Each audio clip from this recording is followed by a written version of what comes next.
Hello guys, welcome sa ating bagong video. Sa video na to, pag-uusapan natin, worth it ba kumuha ng car inspection service bago natin bilhin yung used car na gusto nating kunin?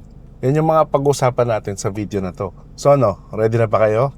Tara, let's roll! Totoo guys, marami din talagang nagtataka o nag-iisip kung worth it nga ba yung car inspection service bago mo bilhin yung isang sasakyan. Kasi yung totoo, yung iba kaya naman daw talaga nila na mag-inspect, no? Kaya naman daw nila mag-check ng sasakyan. Para nanghihinayang sila kung magbabayad sila ng around 2,500 pesos pataas. Pero ano ba yung mga risk na involved dito guys?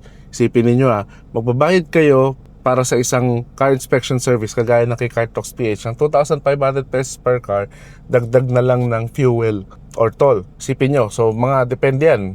So 2,500 to, pagpalagay natin 5,000 pesos ang magagastos ninyo upfront para ma-inspect yung sasakyan. Pero ano ba yung pwedeng mangyari kapag hindi na-inspect mabuti yung bibilin ninyong used car? Halimbawa, hindi nyo napansin, sira pala yung transmission. So pwede kang gumastos dyan ng malaki. No, from 5,000 and above. Transmission pa lang yun, depende pa kung anong sira. Paano kung may tama pala yung makina? Paano kung blow-by pala yung engine? O kaya naman naghahalo na yung tubig, langis or coolant? O pwede kang general overhaul o kaya top overhaul at the minimum, di ba?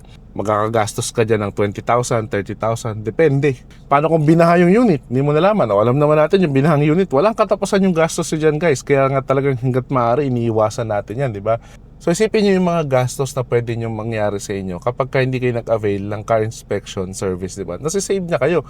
Ano lang yung 2,500 pesos to 5,000 pesos compare nyo sa mga pinag-usapan natin na mga gastos, diba? So sabihin na natin, sige, nagsama ka ng tao na marunong tumingin ng sasakyan. So kaya daw niyang mag-visual inspection. Pero totoo guys, hindi sapat yung visual inspection eh.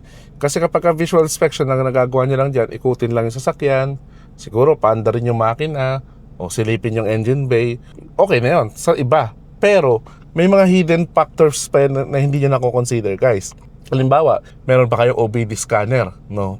Ang mga nagka-car inspection service, meron silang OBD scanner, nagre-read yan ng tunay na condition ng engine, transmission, o iba pa bang mga module sa mga modern na sasakyan ngayon. Nache-check din ng mga car inspection service yung under chassis, yung mapang ilalim, kasi pag dinrive nila yan, alam nila yan ano yung mga problema, possible na sira, no? Nache-check din yung paint, yung quality, kung may makapal na ba yung masilya, may ba signs ba ng nabangga yung sasakyan. At kaya rin ng mga nagka-car inspection service na ma-check kung may sira ba yung transmission, kasi yun nga, tinetest drive nga, at ganun din kung meron bang signs na nabaha yung unit, di ba? So dyan pumapasok yung kahalagahan ng proper car inspection. Kaya hindi sapat yung basta tingnan mo lang, paandarin mo lang yung makina, and yun lang, no? So, para kanino ba yung car inspection service? Well, kung marami kang budget pampagawa, hindi para sa yung car inspection service kasi kaya mo naman pala talaga magpagawa. So, ang car inspection service ay para sa mga, halimbawa, first time car buyer ka, wala kang kakilalang mekaniko or wala kang kakilala na trusted na marunong tumingin ng sasakyan. Para din sa mga OFW ito na bibili ng kotse, no, halimbawa, wala pa sila sa Pilipinas, gusto nila magtiwala, ipa-check yung sasakyan na gusto nilang bilhin para pagdating nila, bibilin na lang nila. Para to sa mga busy na professional, yung walang time mag-ikot-ikot talaga, magbusisi ng tingin, gusto nila pag may nakita silang sasakyan, ipa-check lang nila at oo, hindi lang yung isasagot. Para din to sa mga tao na hindi mechanically inclined, yung gusto lang mag-drive lang ng kanilang bibiling sasakyan.